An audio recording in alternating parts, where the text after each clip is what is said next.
is an honor. The two most influential people for me in this cue-making business, one of them is here, and that's a pleasure that I can draw your attention to Ernie Gutierrez, one of my dear, dear friends.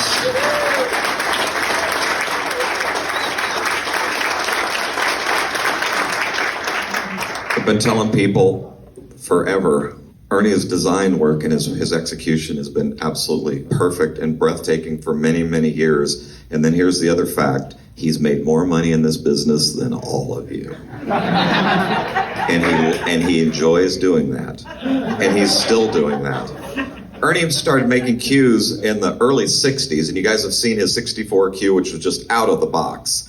And then he went through a period of time where he quit making cues for about 13 years, I think it was. Was that 13 years or about 10 years? He quit making cues. When he started, now we both lived in the LA area, we both went to the same pool room every day.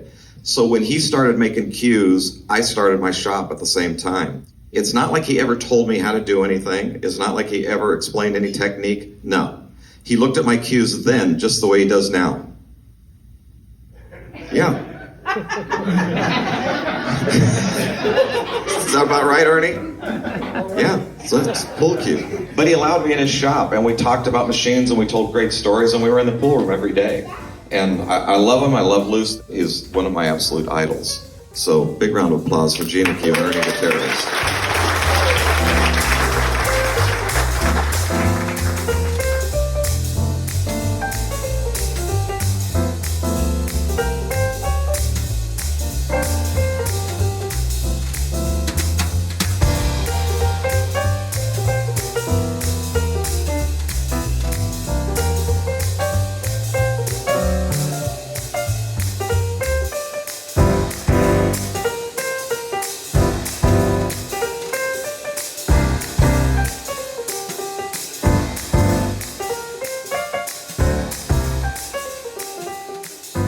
This is a fun story. I played with a John Robinson cue. How many of you remember John Robinson?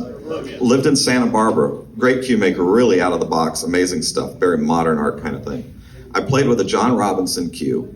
So I go to John Robinson up to Santa Barbara and say, John, can you make me some just plain front cues that just good player cues? I'm around the pool room all the time. I think, people will buy them, I can make a few bucks. And this is the answer he gave me. No, I can't. There's no money in it. I thought, no money. Okay, so I just went and bought machines and said, I'm going to make these myself. And that was the impetus of me starting to make plain front cues and player cues, and they just played good and all that. And it only took me about 3 years to figure out he was right. There was no money in it. So then I started putting points in cues. And Prather, they were in business and they were doing gangbusters and doing amazing work and selling parts, but I specifically knew, and this is under the tutelage of one of my dear friends, is I had to do the work myself, so I started learning how to put the points in myself. And as testament, if you find any of my old cues and see how bad the work was, you'll know I did it myself. I was really just had to learn how to do it. So I did, and I knew that was what was going to pay off, is putting the work into it and just learning to do it myself. And they were horrible. So every once in a while I run across them and I get to buy them back, and it's just kind of a fun thing.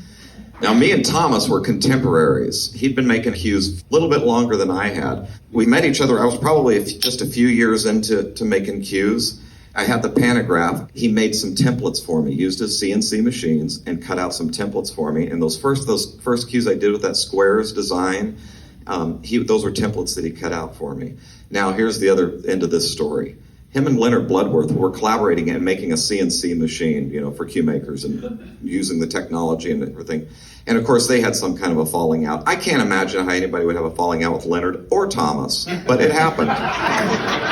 They had some kind of a falling out, and then Thomas decides, well, I'm going to make that machine, and I'm going to undercut Leonard Bloodworth, and I'm going to make a great machine. So he goes to work and he builds this CNC machine and gets very bright components. I mean, here we've got this giant with these machines, and we cut 1 inch by 12 inches. That's the whole workspace that we need. So he designed this machine. He brought it to the expo to show to all the cue makers right there in front of Leonard's nose, and brings this machine and shows it to everybody and fires it up and is doing the thing. The whole idea was he was going to build a CNC machine for under $10,000. And he was doing the little demo for this machine. Before he even finished the demo, I just walked over and just handed him money. I want that machine. He's like, oh, good.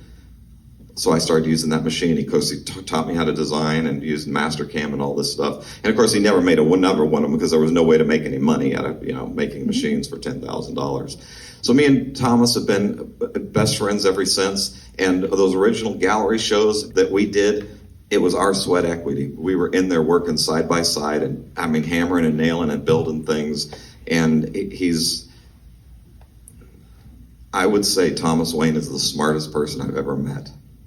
Brilliant guy. A little volatile at times, maybe, but really a brilliant guy. He's just got his hand into all kinds of things, and I just love him to death.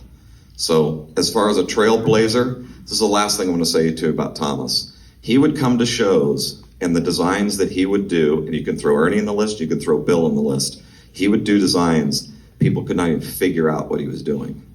Maybe Ernie didn't see as much because he wasn't at a lot of those shows. Ernie would have looked at him and not even understood how he did it. He just had he has a brilliant mind. So I love him, and it's a real honor to receive it with him. Thomas Wayne.